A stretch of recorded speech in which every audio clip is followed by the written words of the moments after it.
आपण बघतोय urban administration या धड्याचं शॉर्ट नोट. मग त्याच्यात काय सांगितलं, बिग सिटीला असतं म्युन्सिपल कॉर्पोरेशन, स्मॉल सिटीमध्ये म्युन्सिपल काउन्सिल असतं. सिटीचे डेफिनेशन काय की city is bigger than village, it is spreaded out.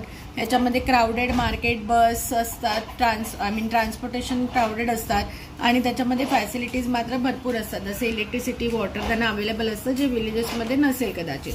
मग आता सिटीमध्ये जे म्युन्सिपल कॉर्पोरेशन असतात ते काय काय कामं करतात, keep city clean, garbage collection, maintain roads and bridges, provide water, provide education and health care, make gardens and maintain them, disease control, sanitization work. Now what is tax? Tax is money people pay to government for facilities provided to them. मग आता कसं काय municipal corporation कसं earn करतं, जर ते एवढ्या facilities provide करणार तर त्यांना पैसा पाहिजे, तर ते कसं अर्न करणार, तर प्रॉपर्टी टॅक्स म्हणजे हाऊस, शॉप, रेस्टॉरंट, हॉटेलवरती प्रॉपर्टी टॅक्स पे केला जातो.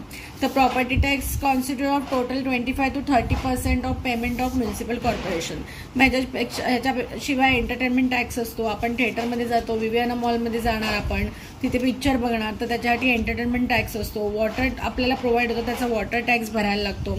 टॅक्स फॉर एज्युकेशन आहे, हेल्थ केअरसाठी आहे आणि बाकी पण ज्या सर्व्हिसेस प्रोव्हाइड केल्या जातात त्या सगळ्यासाठी आपल्याला टॅक्स द्यायला लागतो. आणि हे टॅक्स म्हणजेच म्युन्सिपल कॉर्पोरेशनचं इन्कम आहे. त्या टॅक्समधून म्युन्सिपल कॉर्पोरेशन आपल्यासाठी डेव्हलपमेंट वर्क करते. मग आता व्हेरियस डिपार्टमेंट्स काय आहेत म्युन्सिपल कॉर्पोरेशनचे, तर वॉटर डिपार्टमेंट आहे, सॅनिटायझेशन डिपार्टमेंट आहे, गार्बेज कलेक्शन आहे, अकाउंटिंग आहे, department which maintains road, department which maintains gardens, disease control department etcetera are various departments of the municipal corporation. त्याच्यानंतर municipal corporation what is municipal councillor और ward councillor. तर city is divided into small wards. Each ward has elected representative which is called as a ward councillor. He looks after the problems within the ward, decides and proposes development work that can be done in the ward.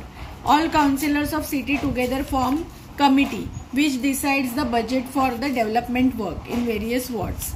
Commissioner and administrative staff of municipality implement decision taken by councillor committee. So councillor committee takes decisions and they are implemented by commissioner and administrative staff.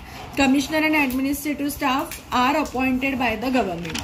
So they are appointed by government. ह्याच्या व्यतिरिक्त काही important points ह्याच्यामध्ये असू शकतात, जसं Surat was the city affected by plague because garbage collection was not done properly. So now it is one of the cleanest city, कारण आता municipal corporation works properly there. त्याच्यानंतर who was Gangubai and why did she filed a petition, हा question येऊ शकतो. So ती जी story दिली आहे ती स्टोरी. नंतर यासिन खाला, वू वॉज यासिन खाला, तर she was accountant in the sanitization department of municipal corporation. हे ह्याच्या अपार्ट फ्रॉम दिस हे इम्पॉर्टंट पॉईंट आहेत. तर फ्रेंड्स, तुम्हाला आमचे व्हिडिओ आवडत असतील आणि तुमच्या अभ्यासामध्ये आणि हेल्प होत असेल तर आमच्या चॅनलला नक्की लाईक, सबस्क्राईब आणि शेअर करा. थँक्यू.